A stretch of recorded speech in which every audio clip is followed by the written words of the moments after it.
हमारी आकाशगंगा, ये जो इतना बड़ा तारापुंज है ना, इसमें बहुत सारे रहस्य छुपे हुए हैं। कई सदियों से हम इंसान तारों को देखते आ रहे हैं, उनके पीछे क्या है ये जानने की जिज्ञासा लिए हुए। और आज हम उस यात्रा में एक नए मोड़ पर हैं, जहां हमारी नजर तारों से भी आगे उन ग्रहों पर है जो उनके चारों ओर घूमते हैं। इन ग्रहों को एक्सोप्लैनेट्स कहते हैं और ये हमारी सोच से भी बढ़कर हैं। कुछ तो तारों का चक्कर काटते हैं, जैसे हमारे सूरज के ग्रह, लेकिन कुछ तो बिना किसी तारे के अकेले ही ब्रह्मांड में घूम रहे होते हैं। इन्हें रोग प्लैनेट्स कहते हैं। इस वीडियो में हम आकाशगंगा में छिपे 10 अलग अलग तरह के ग्रहों और उनके रहस्यों को जानेंगे। हम उन ग्रहों के बारे में जानेंगे जहां शायद जीवन हो सकता है, उन ग्रहों के बारे में जो अपने ही तारों से खत्म होते जा रहे हैं, और उन अजीब ग्रहों के बारे में जो ब्रह्मांड में अकेले भटक रहे हैं। हमारी यात्रा शुरू करते हैं प्रोक्सिमा सेंटोरी बी से, जो हमारे सूरज के सबसे नजदीकी तारे प्रोक्सिमा सेंटोरी के आसपास घूमता है। यह ग्रह हमारी पृथ्वी के आकार का है और अपने तारे के गोल्डीलॉक्स जोन में मौजूद है, जहां का तापमान पानी को तरल रखने के लिए बिल्कुल सही हो सकता है। क्या इस ग्रह पर जीवन हो सकता है? यह एक ऐसा सवाल है जो वैज्ञानिकों को सालों से सोचने पर मजबूर कर रहा है। प्रोक्सिमा सेंटोरी बी का वातावरण अभी भी एक रहस्य है, लेकिन अगर वहां पानी है तो जीवन की संभावना से इनकार नहीं किया जा सकता। वैज्ञानिक इस ग्रह के वातावरण को समझने के लिए बहुत शक्तिशाली दूरबीनों का उपयोग कर रहे हैं।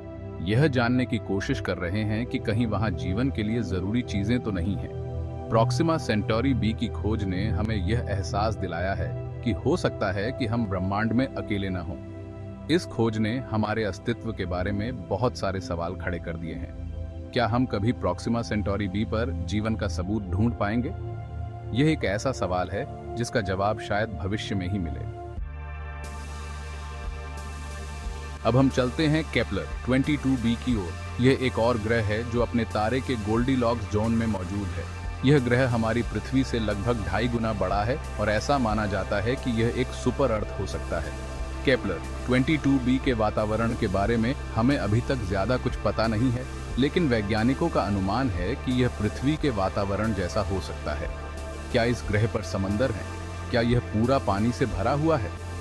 केपलर 22b की खोज ने हमें यह एहसास दिलाया है कि ब्रह्मांड में पृथ्वी जैसे ग्रह इतने भी दुर्लभ नहीं हैं। इस खोज ने हमें यह सोचने पर मजबूर कर दिया है कि कहीं और भी जीवन हो सकता है। केपलर 22b के बारे में अभी बहुत कुछ जानना बाकी है, लेकिन यह ग्रह हमें याद दिलाता है कि ब्रह्मांड अचंभों से भरा है। क्या हम कभी केपलर 22b पर जीवन का सबूत ढूंढ पाएंगे? ये तो वक्त ही बताएगा। हमारी यात्रा अब हमें ग्लीसे 581g तक ले जाती है, जो एक लाल बौने तारे ग्लीसे 581 के आसपास घूमता है। यह ग्रह अपने तारे के हैबिटेबल जोन में है और माना जाता है कि यहां जीवन पनप सकता है। ग्लीसे 581g की सबसे खास बात यह है कि यह अपने तारे के साथ टाइडली लॉक्ड है, यानी इसका एक ही हिस्सा हमेशा तारे के सामने रहता है। इसकी वजह से ग्रह के एक हिस्से पर हमेशा दिन रहता है और दूसरे हिस्से पर हमेशा रात। इस अनोखे दिन रात के संतुलन का ग्लीसे 581g के वातावरण और जलवायु पर क्या प्रभाव पड़ता है? क्या इस ग्रह पर जीवन पनप सकता है जबकि इसका एक हिस्सा हमेशा अंधेरे में डूबा रहता है? ग्लीसे 581g की खोज ने हमें दिखाया है कि जीवन के लिए अच्छी परिस्थितियां हमारी सोच से कहीं ज्यादा अलग हो सकती हैं। क्या हम कभी ग्लीसे 581g पर जीवन का सबूत ढूंढ पाएंगे? यह एक ऐसा सवाल है जो वैज्ञानिकों को आने वाले सालों तक व्यस्त रखेगा। Chapter 4 HD 209458b Osiris. एक वाष्पीकृत ग्रह। हमारी यात्रा अब हमें HD 209458b तक ले जाती है, जिसे ओसाइरिस भी कहते हैं। ये एक गैस का बहुत बड़ा गोला है जो अपने तारे के बहुत पास घूमता है, इतना पास कि इसका वातावरण अंतरिक्ष में उड़ रहा है। HD 209458b पहला ऐसा ग्रह था जिसके वायुमंडल में पानी, मीथेन और कार्बन डाइऑक्साइड पाया गया था। यह एक बहुत बड़ी खोज थी, क्योंकि इससे पता चला कि हम दूसरे ग्रहों के वातावरण को समझ सकते हैं और जीवन के संकेतों को ढूंढ सकते हैं। हालांकि HD 209458b पर जीवन की संभावना बहुत कम है, क्योंकि यह अपने तारे के बहुत पास है और यहाँ बहुत गर्मी है। HD 209458b की कहानी हमें याद दिलाती है कि ब्रह्मांड में ग्रहों का जीवन हमेशा के लिए नहीं होता और वे अलग अलग दौर से गुजरते हैं। Chapter 5 wasp 12b। एक ग्रह का अंत। अब हम चलते हैं वॉस्प 12b की ओर, जो एक और गैस दानव है और अपने तारे के बहुत पास घूमता है। यह ग्रह अपने तारे द्वारा धीरे धीरे खत्म किया जा रहा है और वैज्ञानिकों का अनुमान है कि कुछ मिलियन वर्षों में यह पूरी तरह से नष्ट हो जाएगा।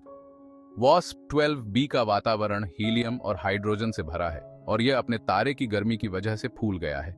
यह ग्रह हमें दिखाता है कि तारे अपने आसपास के ग्रहों को कितना प्रभावित कर सकते हैं। वॉस्प 12b की कहानी हमें बताती है कि ब्रह्मांड में कुछ भी हमेशा के लिए नहीं रहता और ग्रह भी समय के साथ नष्ट हो जाते हैं। चैप्टर 6 ट्रैपिस्ट-1 प्रणाली। 7 ग्रहों का नृत्य। हमारी यात्रा अब हमें ट्रैपिस्ट-1 प्रणाली तक ले जाती है, जहां एक लाल बौने तारे ट्रैपिस्ट-1 के आसपास 7 ग्रह घूम रहे हैं। इनमें से 3 ग्रह अपने तारे के हैबिटेबल जोन में हैं और वैज्ञानिकों का मानना है कि इनमें से किसी भी ग्रह पर जीवन हो सकता है। ट्रैपिस्ट-1 प्रणाली की खोज ने वैज्ञानिकों को बहुत उत्साहित किया है, क्योंकि इससे पता चलता है कि हमारे अपने सौर मंडल के बाहर भी ऐसी जगहें हैं जहां जीवन पनप सकता है। वैज्ञानिक ट्रैपिस्ट-1 प्रणाली के ग्रहों के वातावरण को समझने के लिए शक्तिशाली दूरबीनों का उपयोग कर रहे हैं। यह जानने की कोशिश कर रहे हैं कि कहीं वहां जीवन के संकेत तो नहीं है। ट्रैपिस्ट-1 प्रणाली की खोज ने हमें यह एहसास दिलाया है कि ब्रह्मांड में जीवन की संभावनाएं अनंत हैं। अब हम चलते हैं 51 पेगासी बी की ओर। यह पहला एक्सोप्लैनेट था जिसे एक मुख्य अनुक्रम तारे 51 पेगासी के आसपास घूमते हुए खोजा गया था। यह एक गैस दानव है जो अपने तारे के बहुत करीब परिक्रमा करता है और इसे हॉट जुपिटर भी कहते हैं। 51 पेगासी बी की खोज ने खगोल विज्ञान की दुनिया में तहलका मचा दिया था, क्योंकि इससे पता चला कि दूसरे तारों के आसपास भी ग्रह होते हैं। हालांकि 51 पेगासी बी पर जीवन की संभावना बहुत कम है, क्योंकि यह अपने तारे के बहुत पास है और बहुत गर्म है। 51 पेगासी बी की खोज ने हमें दिखाया कि ब्रह्मांड में हमारी सोच से कहीं ज्यादा ग्रह हैं। चैप्टर 8 रोग प्लैनेट्स। ब्रह्मांड के अनाथ। अब हम बात करते हैं रोग प्लैनेट्स की। ये वो ग्रह हैं जो किसी भी तारे का चक्कर नहीं लगाते और ब्रह्मांड में अकेले घूमते रहते हैं। वैज्ञानिकों का मानना है कि रोग प्लैनेट्स का जन्म तारों के जन्म के दौरान होता है, जब कुछ ग्रह अपने तारा परिवारों से अलग हो जाते हैं। क्या रोग प्लैनेट्स पर जीवन हो सकता है? ये एक मुश्किल सवाल है, क्योंकि इन ग्रहों को किसी भी तारे से प्रकाश या गर्मी नहीं मिलती। फिर भी कुछ वैज्ञानिकों का मानना है कि रोग प्लैनेट्स पर जीवन के लिए जरूरी ऊर्जा अंदरूनी रेडियोधर्मी क्षय या ज्वारीय ताप से आ सकती है। रोग प्लैनेट्स ब्रह्मांड की सबसे रहस्यमय चीजों में से एक हैं और उनके बारे में जानने के लिए अभी बहुत कुछ बाकी है। Chapter 9 LHS 1140b। एक और संभावित जीवनदायी ग्रह। हमारी यात्रा अब हमें LHS 1140b तक ले जाती है, जो एक सुपर अर्थ है जो एक लाल बौने तारे LHS 1140 के आसपास घूमता है। यह ग्रह अपने तारे के हैबिटेबल जोन में है और माना जाता है कि इसकी सतह पर पानी हो सकता है। LHS 1140b एक पथरीला ग्रह है जिसका केंद्र लोहे का बना है। वैज्ञानिकों का मानना है कि इस ग्रह पर जीवन के लिए अनुकूल परिस्थितियां हो सकती हैं। LHS 1140b की खोज ने हमें दिखाया है कि ब्रह्मांड में पृथ्वी जैसे ग्रह कम नहीं है और जीवन की संभावनाएं अनंत हैं। चैप्टर 10 K218b एक मिनी नेपच्यून। अब हम चलते हैं K218b की ओर, जो एक मिनी नेपच्यून है और एक लाल बौने तारे K218 के आसपास घूमता है। यह ग्रह अपने तारे के हैबिटेबल जोन में है और इसके वायुमंडल में जल वाष्प पाया गया है। K218b की खोज ने वैज्ञानिकों को बहुत उत्साहित किया है, क्योंकि यह पहली बार है जब किसी हैबिटेबल जोन में स्थित ग्रह के वायुमंडल में पानी पाया गया है। हालांकि K218b एक गैस दानव है, इसलिए इसकी सतह पर जीवन की संभावना बहुत कम है। K218b की खोज ने हमें यह एहसास दिलाया है कि ब्रह्मांड में पानी एक आम चीज हो सकती है और जीवन की संभावनाएं अनंत हैं। उत्तरों।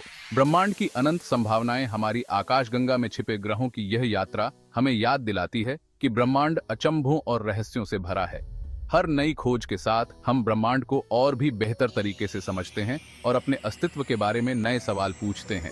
इन ग्रहों के रहस्यों को सुलझाने से न केवल हमें ब्रह्मांड के बारे में और जानने को मिलता है, बल्कि यह समझने में भी मदद मिलती है कि क्या पृथ्वी के अलावा कहीं और जीवन संभव है।